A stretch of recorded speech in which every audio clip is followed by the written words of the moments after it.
Hello,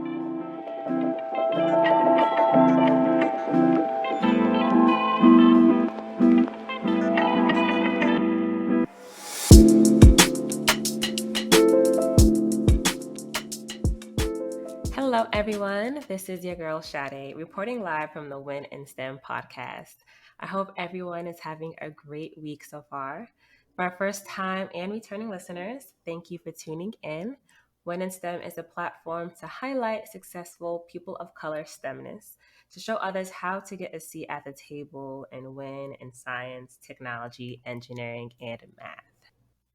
We will be starting a new series titled STEM Career Paths, where we will provide insight into various STEM careers. As you know, there are countless of careers in STEM. You can be an engineer, and within that, there's so many. You can be a physicist, architect, scientist, doctor, the list goes on. But sometimes there are overlooked careers that haven't been brought to the attention of people of color, and this can be missed opportunities and money for us. And one of those fields is actuarial science.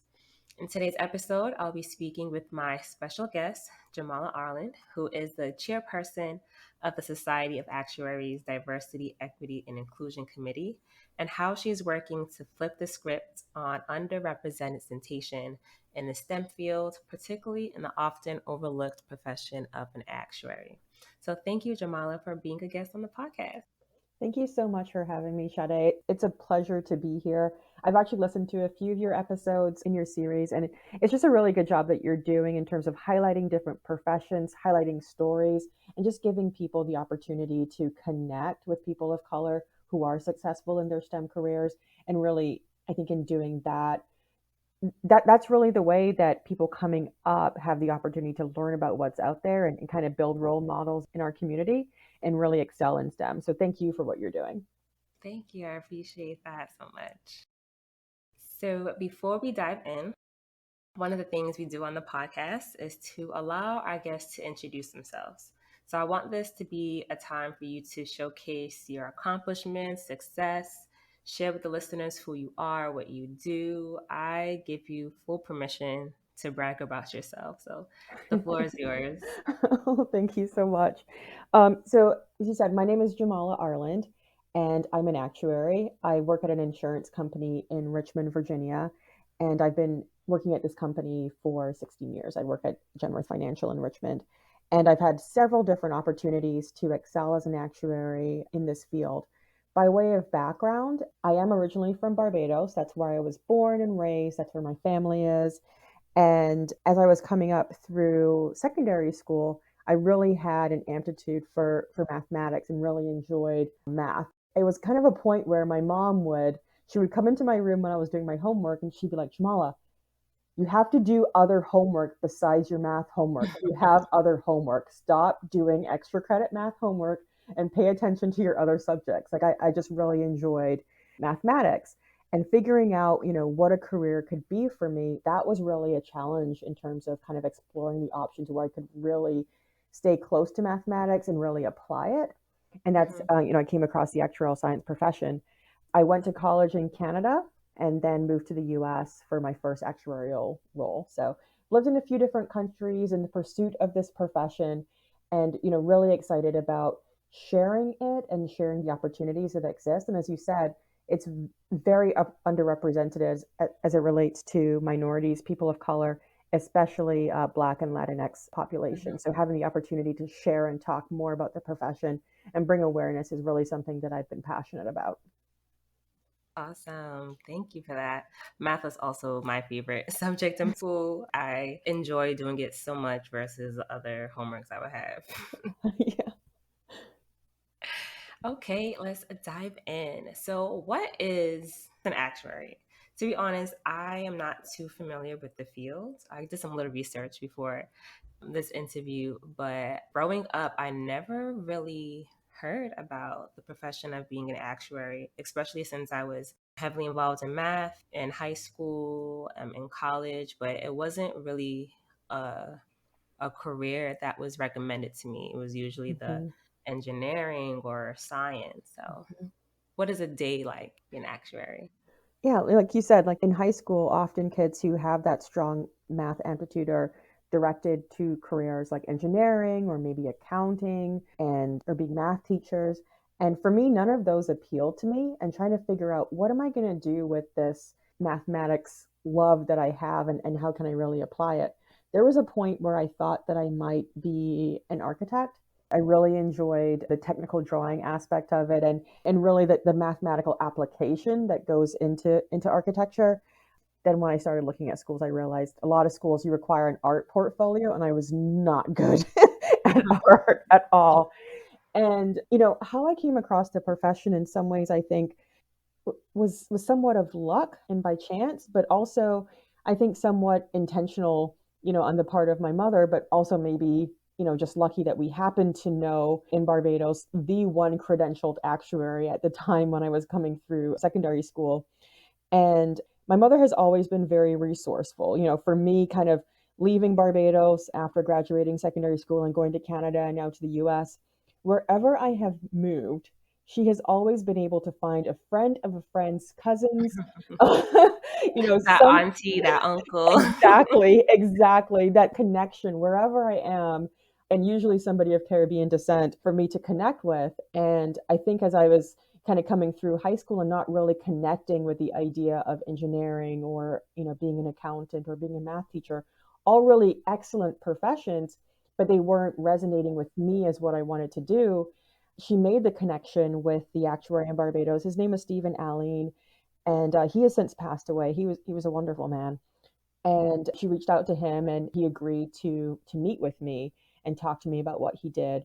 And honestly, I try to think back to the words he said about what exactly an actuary is, and I definitely cannot remember the specifics, but some of the things that I remember him saying was that, if you go to college and you decide you want to pursue an actuarial career path and then ultimately you change your mind, you'll have a really good background in finance and business that could, really put you in that type of direction.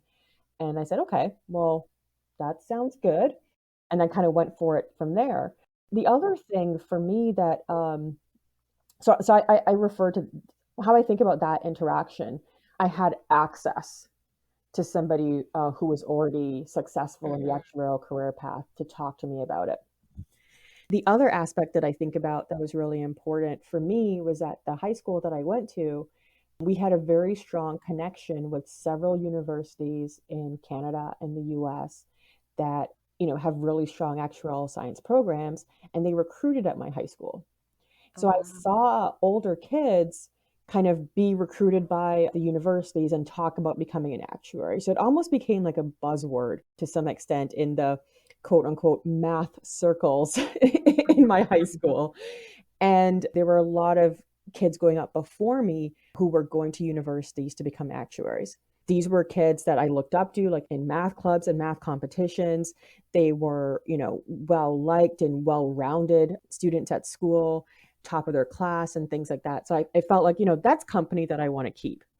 At Mhm. the same time, Chad, I can tell you, I still could not define what an actuary was, but I could see role models. I had role models that people that I wanted to emulate and follow, that I said, you know what? Being in their company would be a good thing, and kind Mhm. of going on that whim to pursue the profession. Where I stand today, having worked as an actuary now for almost 20 years, I'll let you tell you, in preparing for this podcast, I went to Google for what is an actuary because it's so hard to explain like what an actuary is, which I think is another thing that can make the profession a little bit unaccessible. Mm. You think about, a little person of color, in high school going to their parent and saying, "Mom, Dad, I want to be an actuary." And their parents having no idea what that is. Mhm. And to kind of say, well, you can be an engineer, you can be this other profession that people know what it is, that it sounds solid, you know examples of these people who are successful. It's Mhm. really hard to take that chance on a career that you might not even be able to you might not have actually seen the word written down, ever Right. before. And that's another thing that I think about, again, as it relates to access and having role models in a very small profession. Mhm. There is a website, it's beanactuary.org, and it's one of the websites. It's probably, I think, a very popular website for prospective actuarial candidates. And it talks about what an actuary is as kind of the intersection of where risk and opportunity meet. Mm. So the future is uncertain and full of risk. And an actuary is a leading profession in ways to finding ways to manage risk and creating those opportunities from risk. It's a combination of analytical skills, business knowledge, and quite often underlooked understanding of human behavior as we think about what Mm. are some of the complex interactions that drive behavior today. So, for example, for me as an actuary in a life insurance company, what the area that's my focus right now is long-term care insurance. And long-term Mm. care insurance is insurance that somebody may buy to help support them in the event of risk of disability as they're aging. A very common example might be someone who may be an older person living alone, they fall and they break their hip. How do they support that rehabilitation, whether it's in a nursing home, an assisted living facility to help them, drive for recovery, having that in-home care to help with rehab, to get them healthy again, and really to support that aging healthier, whether it's in place in the home or in a nursing home or in some other type of assisted living facility. So it helps really protect somebody's retirement income from the Mhm. expense related to age related disability. Mm. And when you think about, some of the risks associated with that, so you might say, for example, somebody who is aging and living on their own, maybe more at risk of having that type of event because they don't have someone in the home to help take care of them. Or you think about the risk of a claim, say related to dementia, that might be a more longer term claim. So a claim that's longer is more likely to kind of cost more money and deplete your savings and stuff like that. This type of insurance helps create security for an individual and their family in those events. And when you think about the pricing of those risks, some of the considerations that go into that type of insurance would be the likelihood of somebody having a long-term care event, the likelihood of where they may be seeking their care, how long they may need care for, how long are they likely to live as they are having one of those claim events. All those factors are balanced in as we think about how to package, price, underwrite, market, and support that type of insurance product. So you often find actuaries more traditionally in an insurance setting, Mhm. but I do have friends who are actuaries, and they are a couple Black actuaries at Uber and companies like Microsoft, which are more less traditional fields. But when you think about the risk associated with Uber, for example, Uber is managing cars, right? So you think about car insurance risk, but Mm. also Uber is doing a lot of really forward-looking and innovative technology around driverless cars. Mhm. And that's where my friend works. She does analysis related to driverless cars and kind of the risk and liability associated with that. So, you can find actuaries in lots of different places, but it's really hard to describe and kind of put what is an actuary in 5 words. Mhm. I don't know how to define an actuary that way. Yeah, I totally definitely understand. And that can be a barrier for people to Mhm. entering the profession. Like, Mhm. how does a high school student describe that aspiration to their parent? Yeah, I can imagine. But I definitely like how you touched on the point of the importance of access and strong connection, because those are very key, just to learning what's out there and different opportunities that may arise.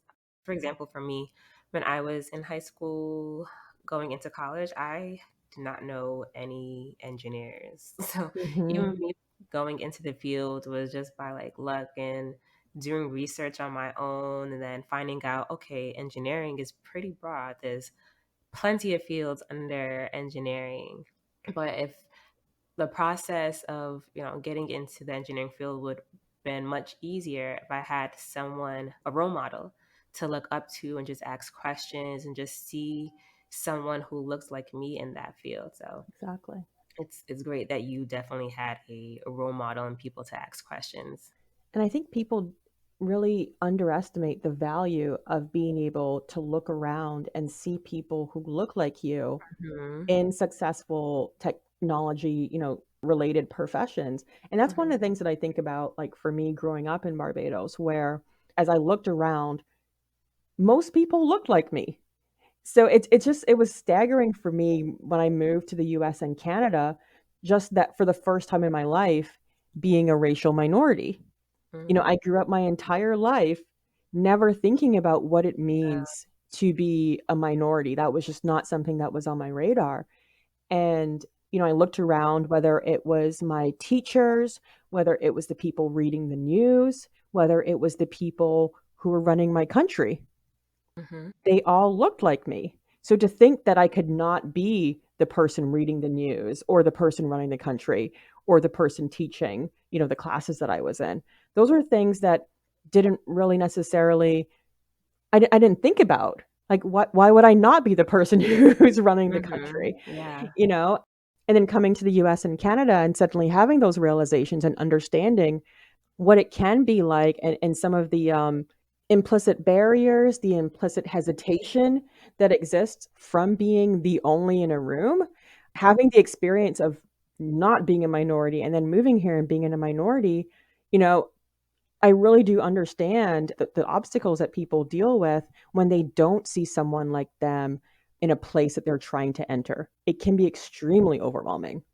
Yeah, definitely.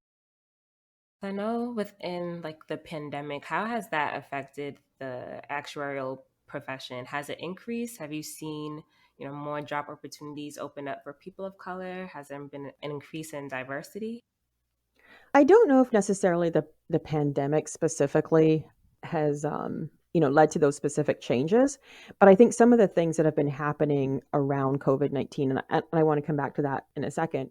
The COVID-19 pandemic in and of itself has been, it's so weird to, when you're in a profession that deals with risk, that deals with data, when something bad happens, that kind of 1 in 100 event of, a pandemic happens, the opportunity to measure data during that experience and compare it to prior data to see how trends may change over time. It's extremely fascinating. And the actual profession, because it's risk based, it's very much based on data. So we're looking at, there's a joke that runs, your actuary is the person who's sitting in the back seat looking out the rear view mirror, telling you which way to go and giving you directions, by looking out the rear view mirror, by kind of where we've been. And that helps me think about where we might go in the Mm-hmm. future, kind of that history looking backwards.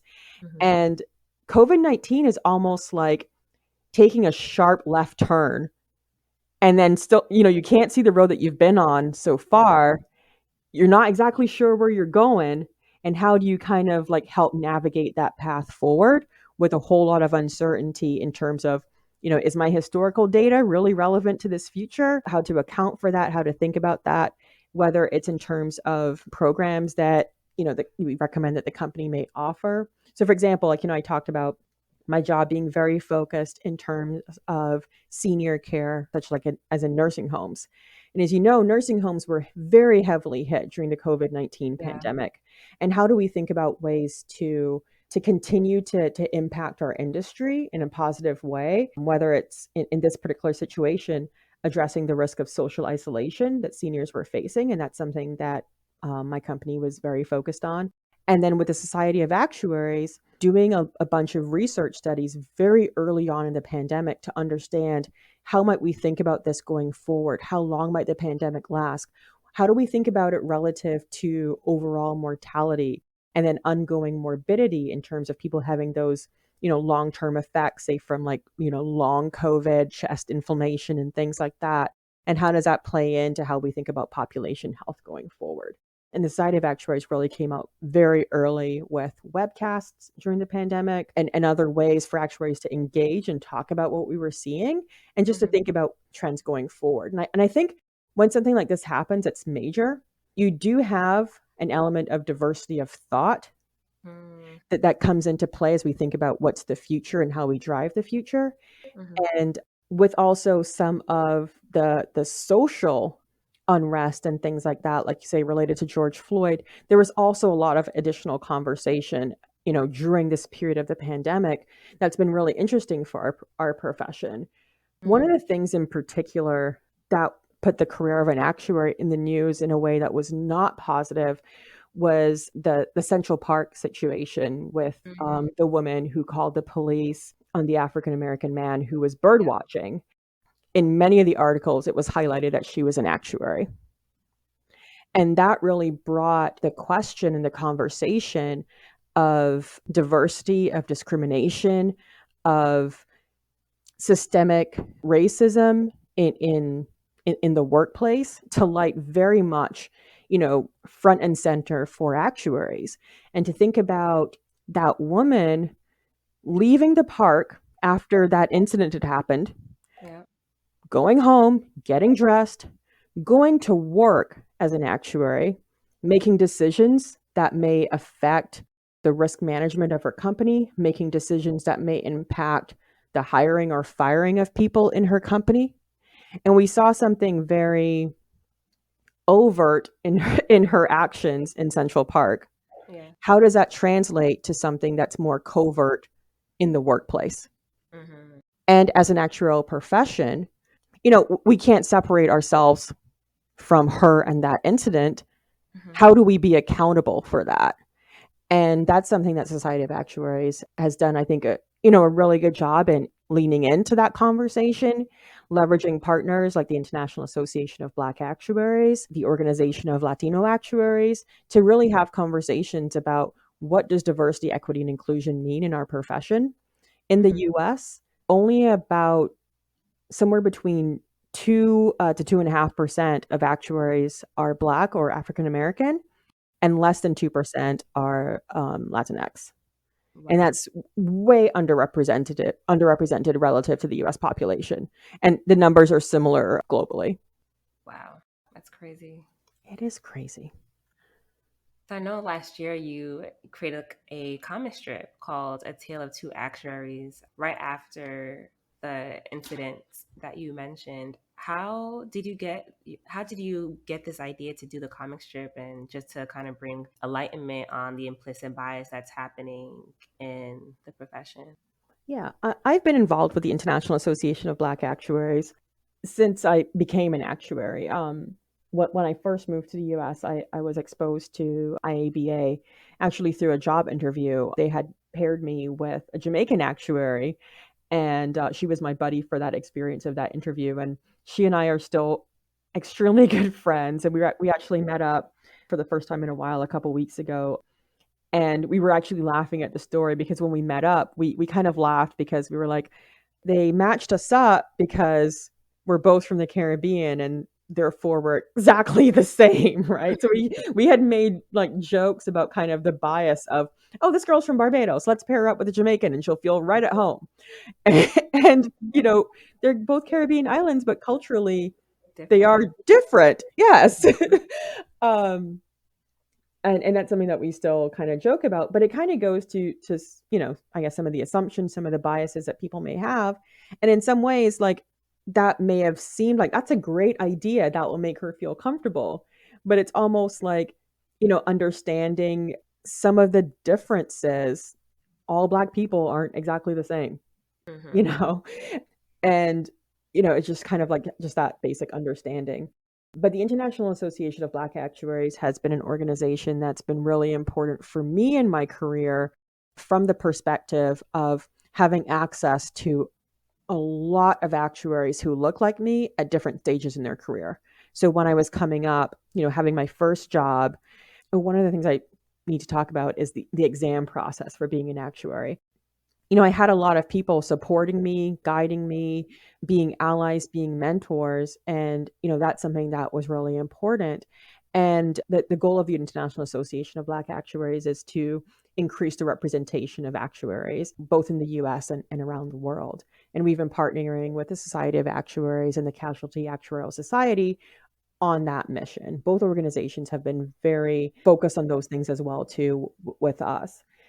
And when that incident happened, I was really moved by it and trying to think about, what can I do? How can I do more?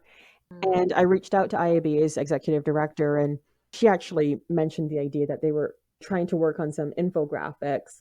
And I sat down with a piece of paper. Remember, I mentioned to you earlier, Shade, that I'm not good at art. And I drew some stick figures and bubbles that really became this story. And we partnered with an artist who really brought it to life, and he did a really excellent job with it. but it just kind of went to some of the things that, I've seen in stories that I've heard from other people and also from data. The Society of Actuaries, IABA, Casualty Actuary Society, and the Actuarial Foundation had done some research to understand what are the barriers to entry for Black and Latinx students to the actuarial profession. And some of those things are represented in the comic. And that's what I was trying to capture. How can I bring these themes to life in the perspective and the skin of a real person versus tables and graphs to try to help people connect with it more by connecting it through the story of somebody? What the infographic does, it kind of takes you through the experience of a Black male and a white male, and very parallel in a lot of different ways, but highlighting some differences that may be pretty prevalent from a socioeconomic perspective that can become big challenges for somebody entering the actuarial profession. And honestly, really, it could be any kind of STEM profession, but kind of using some of the themes and terminology related to being an actuary. Some of those things relate to access to advanced math programs in the high school. Some of those things can be related to access to potential for internships Mm-hmm. and even the choices of what's then ultimately what school, college you go to, even though you may have the same GPA. Some of the data that we saw was that a lot of Black and Latinx students, they're more likely to be working to pay their way through college. So they may not have as much time for extracurricular activities or for internships more relevant to their field. So then from the get go, your resume starts from behind. Yeah. And as someone's looking at resumes and making hiring decisions, there may be biases that go into that process as well too. One of the things, like I mentioned, that is important for the actuarial profession, there's an exam process, and which in and of itself can create barriers. So you go 4 years of college, you do well, and then you have to take exams then to become credentialed. And the exam process really can be extremely overwhelming because you have somebody who's going through college and high school doing really well in math, being top of their class. And you Mm-hmm. kind of take a cohort of people who have always been top of their class in college and high school and then put them in a room and tell them to take a contest. Suddenly you find yourself in the middle of the pack. And that can be overwhelming for somebody. And part of the exam process is failure. I know very few actuaries who've made it through the exam process without failing an exam at some point or the other. And our data shows that Black and Latinx students are more likely to quit at that point of a failure, whether it has to do with financial support or just, again, having that conversation with a family member. I failed. It's kind of like, well, you need to go do something that you're good at. You can just kind of think about those conversations like from a cultural perspective, letting your family down, the idea of how you're working through failure, and not necessarily having the financial space to have those failure events. So there's a lot of elements, whether it relates, especially in the category of access, that are really big barriers for Black and Latinx students in particular. Speaking of barriers, do you think barriers for minority actuaries are different depending on the stage of their career? If it's like entry level versus mid career? And if so, what do you think is the most overwhelming barrier to overcome at any of those stages? When I think about some of the things that the IABA and the Society of Actuaries and the Casualty Actuarial Society are doing as it relates to growing the pipeline of actuaries with an emphasis on minority groups. The Society of Actuaries in particular speak to that, from chairing the Diversity, Equity, and Inclusion Committee. The focus there is one, the attracting of a diverse pipeline of candidates to the profession. How do you develop them? Number two, and then how do you retain them in the career? And when I think about, the generation of people coming up through high school and college, there's very much, I think, an increased level of consciousness about humanity and other people's humanity. And, situations like the Central Park situation, when you see that tied to a particular profession, can be problematic for people. And also thinking about how can I translate what this profession is to, a societal good. And as we talked about before, preparing for this podcast, how do I define what an actuary is? how do I make that accessible to in terms that would attract somebody to the career beyond, hey, you're good at math, come do this. Hmm. I think people are looking for more than that. And so it's Yeah. that language that we use around what the career is, what is the benefit, what are some of the opportunities for innovations. I talked about the examples of actuaries working at companies like Uber and Microsoft. And even when I think about, the work that I'm doing, even in, a traditional, maybe conservative industry like insurance, that's very focused on supporting people as they age. In a world with COVID-19, in a world where baby boomers are turning 65 at a very high rate, and also in the Black and Latinx communities where family structures are so very important, Hmm. seeing those connections of the examples of stories that actuaries do and how actuaries can make an impact is really important for attracting people to the career. One, just kind of understanding what is an actuary and how do I define what this is, right? Hmm.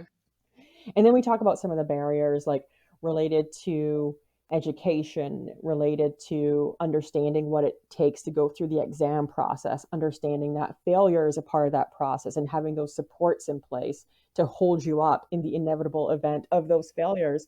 Hmm. So creating those networks is also really important to make sure that students have support. And the fact is, ultimately, because the number of Black actuaries and Latinx actuaries are so low, support from non-minority actuaries and that engagement and that understanding that increasing access to the profession is ultimately extremely important, not just from a community perspective, but from the profession's perspective too. Hmm. So that education is something that's it's also really important to create that support network at different levels. What are some obstacles that you've dealt with and overcame along your actuary career? I think for me, like I often think about like my experience. Sometimes I use the word lucky because I knew an actuary when I was in high school, so I kind of went along the path of pursuing the profession very early.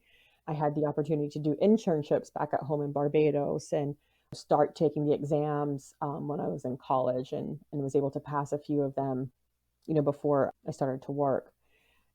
So as I think back to my experiences, some of the barriers that I see a lot of people experiencing today, or some of the barriers to the profession today for minorities, weren't necessarily my specific experience. And I think that's one of the things that's really important to kind of be able to be in a position where someone can look at their experience and say, that was not my experience, but I can see this thing. It is Mm, real and it's valid. And what can I do about it? yeah. And I think that's in a profession like this, where the majority is predominantly white and Asian, seeing an experience that may not be your own and realizing that there is a problem, and how do we as a community of actuaries address it. And that's where some of the educational focus that the Society of Actuaries is doing is really important. Hmm. And and like I mentioned, it's a profession that has an exam process associated with it. So I think people may be familiar with, say, for example, the CPA exam process that Hmm. accountants take. For example, I think they have either 3 or 4 exams. The actuarial exam process can be up to 10 exams. So Oh, wow. a bit longer, exactly. And the cycle time is probably somewhere in the range of 8 years. The cool thing about how it works is that as you pass an exam, you get a pay raise. Oh, So okay. So these are exams that you don't have to take prior to entering the field. It's basically throughout your career. they're very early in your career. So probably the first 8 to 10 years of your career is when most people get through the exams. Usually, most companies are looking for 1 to 2 exams passed in college to hire you as an actuary into their company.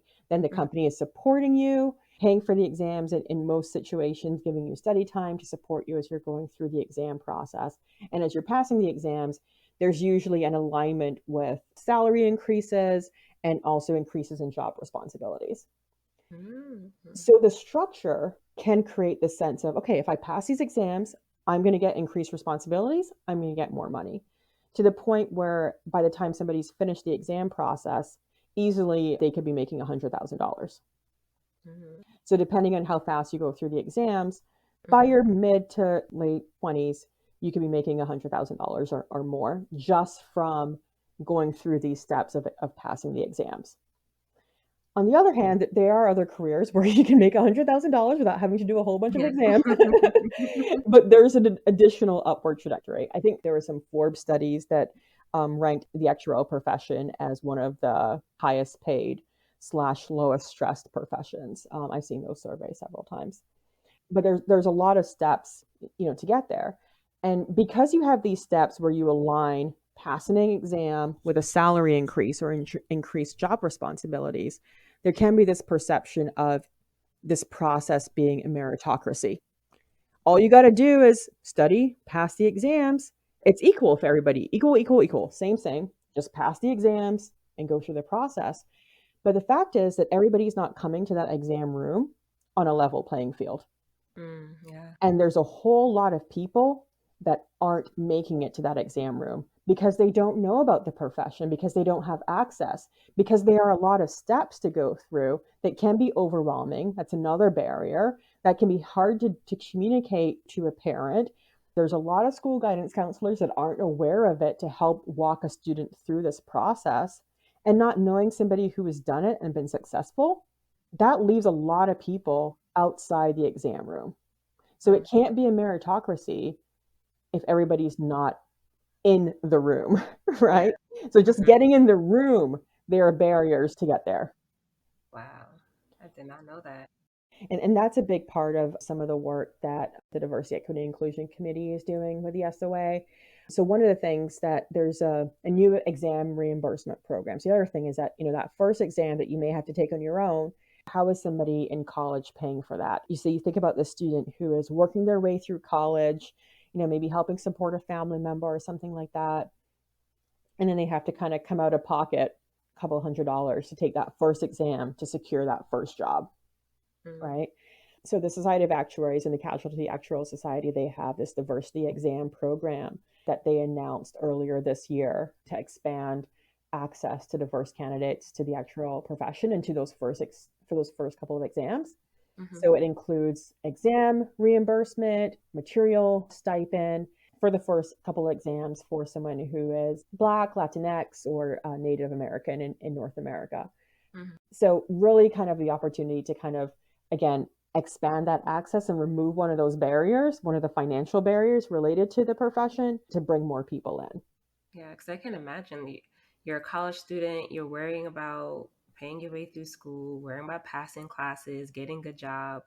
So having organizations like the SOA just take a piece of the stress off your shoulders just to Exactly. help guide you to success is amazing. Exactly. And in concert with that are a couple additional programs that are being stood up in collaboration with the Actuarial Foundation. And that program is the STEM Stars Actuarial Scholars Program. And a couple aspects of that, there's Math Motivators, which is a math tutoring program. And that's focused on middle and high school students, and they're pairing them with professionals and college students with strong math backgrounds, who may have an actuarial background. So you're kind of having more access as you're helping students like work through middle school and high school math, and just giving them access to working next to an actuary, learning about what they do, and just, again, continuing to drive access and support of math education. And then adding this additional element, there's just modeling the future challenge that is being stood up. It's an academic competition for high school students where they can leverage real world data analysis and math modeling and actuarial science to make it more accessible. One of the things I think about, I volunteer with the Science Museum of Virginia, and they have a lot of really cool exhibits. And one of the things that I've been thinking about is, how do you visualize math in a museum experience? Right? To make math more accessible, more exciting, again, to promote math-based careers. And that is something that I continue to struggle with. Like, how do you make math itself more accessible? Because you do hear, a lot of minority students being afraid of math, Yeah. and kind of just that barrier of I'm not good at math, I'm not going to bother. Even kind of going to that basic fundamental premise that kind of permeates its way into the minds of young Black and Hispanic students. That's a huge societal barrier that's kind of thrust down on their poor shoulders.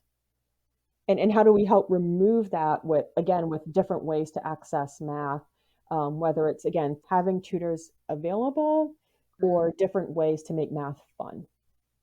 awesome. So the SOA, do they have, I think you mentioned partnerships with schools. How can a student or even a professional get involved with the SOA and their resources? Yeah. There are a lot of different ways to connect with actuaries and diverse actuaries. So, for me, like one of the things that I think about, like my first start was with the International Association of Black Actuaries. And that website is blackactuaries.org. There's the Organization for Latinx Actuaries, OLA. And those are good ways to kind of have a good entry point to connecting with a Black or Latinx actuary working in the space. And I think from there, that's a good way then to connect with some of the programs that the Society of Actuaries has in collaboration with those organizations. Another really good website is beanactuary.org to connect. And the Mhm. Society of Actuaries website is soa.org. And on the homepage, there's a tab to some of the diversity initiatives that the SOA is doing. And I can, send you those links so that you can put them in the podcast notes Yes, so that'd that be you can have awesome. them. Yeah. So you mentioned different ways that the SOA, Society of Actuaries, are doing to support students and aspiring actuaries. But what do you think the industry can do to help diversify the actuarial field so it looks more closely like our society as a whole? And that is exactly, the SOA is working on declaring those target mandates for the profession and the actions associated with them. Hmm. There's a lot of work that our profession, I think, can do by way of education and access. And with the International Association of Black Actuaries that I'm, very closely involved in, we just don't have enough Black actuaries, boots on the ground, to be able to cover, even just North America. A lot of the Black actuaries are, in some of the larger metropolitan areas, and there's a whole lot of country in between those big cities, just to cover. And with something in the US, I think the numbers of Black actuaries, the numbers of Black qualified actuaries, I think that number is like 250 in the US. 250. 250. So to cover, today, there's a lot of actuaries in the pipeline taking exams. There's thousands more in the pipeline taking exams. But, me and 250 other, Black actuaries in the country, and to really have boots on the ground to get the word out, to go to schools and talk to kids about the profession. Hmm. There's a lot of support that the broader profession, needs to get involved in. And that's where kind of the partnerships with the Society of Actuaries and the Casualty Actuarial Society really go a long way to access the membership in the population as a whole. Hmm. I have a friend, he's a white male actuary, a chief actuary at an insurance company in Baltimore, and he signed up for the Society of Actuaries mentoring program. And I've known him for a really long time, and he knows I'm from Barbados. He knows that my father is from Trinidad, and he was paired with a student in Trinidad. And he was like, I'm talking to him, and there are things that I can help him with, but can you help me help him? Can you Hmm. give me some pointers and things for considerations for a Caribbean actuary? And, he maintained that mentoring relationship, but also reached out for additional support as he's supporting the person that he's mentoring, where they are. And I really appreciated him doing that. One, it's kind of, he's volunteering to help support this guy. So he's Hmm. being accountable for that relationship that he signed Yeah. up for and seeking additional input and support. And that's where I think when we think about the small pool of Black actuaries that we have, I can't mentor all the students that are potentially out there, but I Yeah. can support mentors. Hmm. I can support a lot of mentors supporting these students. And really kind of leveraging that model is how IABA thinks about our relationship with some of the bigger actuarial societies like the Society of Actuaries and the CAS. How can we provide tips, provide support for the volunteers in the larger organizations to do more? And I was talking to another guy yesterday because he had given me really good feedback about the comic when I wrote it. He wanted to follow up about some things that he had done with his team at work, being motivated to really address implicit biases in the profession. And he just talked about volunteering and giving back, and just that a lot of people want to volunteer, but there's so many things to volunteer for, and kind of having the specific asks. So, can you mentor this person? Yes, that's a very specific, measurable kind of action that I can do to make a difference, and kind of packaging those opportunities in ways that also become accessible to people who are willing to volunteer is something that the committee has been working on as we've been focused on our strategic plan, and how do we really make those outreaches to the broader actuarial profession to help support the diversity, equity, and inclusion initiative and strategy.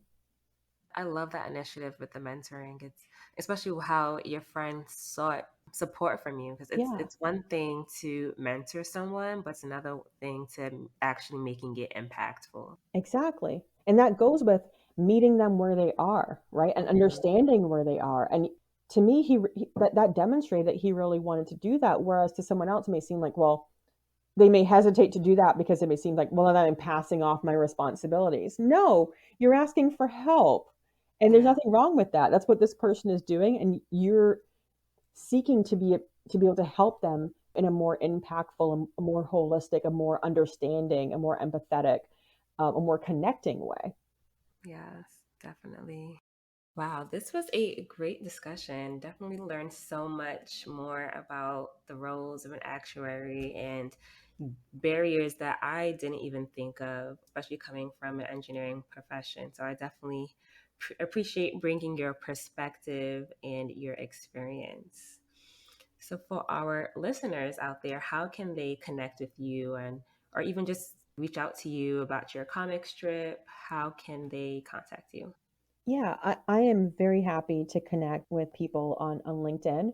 I'm on LinkedIn, Jamala Arland, Jamala, Arland, Arland, and I'm happy to make connections to talk about the profession, to talk about opportunities to volunteer, to talk about diversity, equity, and inclusion in STEM professions. Very excited to do that at any time. Awesome, thank you. So I will include your LinkedIn in the episode description, and the following resources that you mentioned, I'll also include that as well. Great. So once again, thank you, Jamala. I really appreciate you being a podcast guest. Thank you so much. Thank you so much for having me. And maybe if we talk again, I'll be able to do a better job at telling you exactly what an actuary is 20 years in, still figuring it out and still loving it. That would be great. And all our listeners, thank you for tuning in to another episode of the Win in STEM podcast. Make sure to rate, like, and subscribe on Apple, Spotify, Anchor, Google, and Pandora. And also follow us on Instagram at the Win in STEM podcast and tag us with your favorite takeaway. Enjoy the rest of the week. And until next time, y'all be great and go out and win in STEM.